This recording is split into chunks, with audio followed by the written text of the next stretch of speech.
eng katta g'am tashvishing oxirat bo'lishi. Shu yerda endi muammo bor.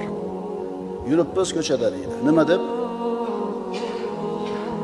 Bola chaqa, tirikchilik. Mashida g'amiz. Mashida g'amiz. Bomdodga chiqish g'am emas. Zikrda aytish g'am emas. Bir to'rt qator bir narsani o'qish yoki yodlash g'am emas. Allohning diniga bir xizmat qilishlik g'am emas. G'am nima? Bola chaqa, tirikchilik. Allohni unutib qo'yib, faqat dunyo deb yashayotgan odamlarni qarasanglar, Alloh taolo shunday qilganki, bularni mana shu g'amdan boshqa narsaga vaqti yo'q. Ota-onasini kunda bora xabaragani vaqti yo'q. Ish ko'p. Siyla rahimga vaqti yo'q. Ish ko'p.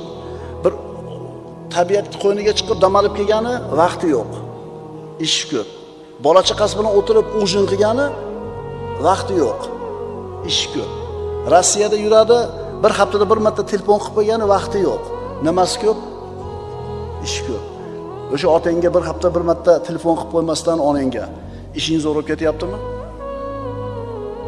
Tushunarlimi? Faqat dunyo, faqat pul deb yurganlar, Allohni esdan chiqarganlarni Alloh taolo shunday qilib qo'yganki, shu dunyo ishidan boshqa narsaga umuman vaqti yo'q. O'zini sog'ligiga qaragani ham vaqti yo'q, trenajyorga borgani ham vaqti yo'q, futbol o'ynagani ham vaqti yo'q, o'zi xohlagan ishlarga vaqti yo'q. Nimaga? G'am noto'g'rida.